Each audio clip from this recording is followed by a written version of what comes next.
नाथूराम गोडसे की कहानी। महात्मा गांधी की हत्यारे नाथूराम गोडसे को 15 नवंबर 1949 को फांसी दे दी गई थी।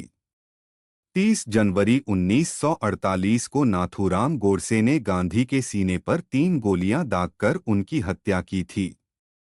पर हत्या करने और हत्यारे की फांसी हो जाने तक के पूरे इंसिडेंट के बाद एक सवाल जोर पकड़ता है कि आखिर क्यों नाथूराम गोडसे ने गांधी की हत्या कर दी। इसके लिए गोडसे के पास कौन सी बड़ी और असली वजह थी?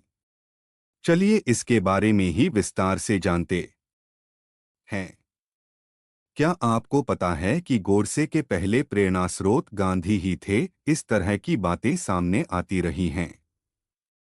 पर फिर गांधी के प्रति ये समर्थन धीरे धीरे नफरत में तब्दील हो गया। नाथूराम गोडसे 1910 में 19 मई महाराष्ट्र के पुणे के पास ही स्थित बारामती में पैदा हुए, जो कि ब्राह्मण परिवार में पैदा हुए कट्टर हिंदू समर्थक था। पहली बार गांधी के सत्याग्रह आंदोलन की वजह से जब गोडसे जेल गए तो वहीं से नाथूराम के मन में गांधी के लिए नफरत के भाव उभर आए। कई ऐसे पल भी आए जब यह नफरत और बढ़ता गया और फिर 1937 में वीर सावरकर को गोडसे ने अपना गुरु माना। देश के बंटवारे से गोडसे हिल चुका था। उसके अंतिम बयान से तो ऐसा ही लगता है।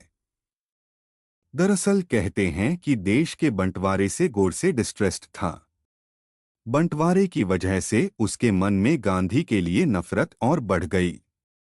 फिर जुलाई 1947 को तो गोडसे, उसके साथियों और एक हिंदूवादी नेताओं ने तो इसके लिए शोक दिवस तक मना डाला। ऐसा इस वजह से क्योंकि तमाम संगठनों के साथ ही गोडसे मानता था कि भारत के बंटवारे और तब जो सांप्रदायिक हिंसा हुई उसमें लाखों हिंदुओं के मारे जाने के जिम्मेदार महात्मा गांधी हैं। ऐसे में उन लोगों ने गांधी की हत्या की पूरी प्लानिंग की और दिल्ली के बिड़ला भवन में जब प्रार्थना सभा खत्म हुई तो महात्मा गांधी बाहर निकलने लगे और इसी दौरान उनके पैर छूने का बहाना करते हुए गोडसे झुका और बैरेटा पिस्तौल से उनको 3 गोलियां दाग दीं। फिर चौथी गोली नारायण दत्तात्रेय आप्टे ने दागी, जो गोडसे के साथी थे।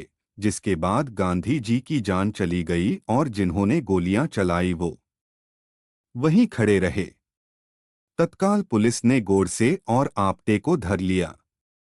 मुकदमा चलाने के बाद साल 1949 के 15 नवंबर को अंबाला जेल में फांसी की सजा दोनों ही अपराधियों को दे दी गई।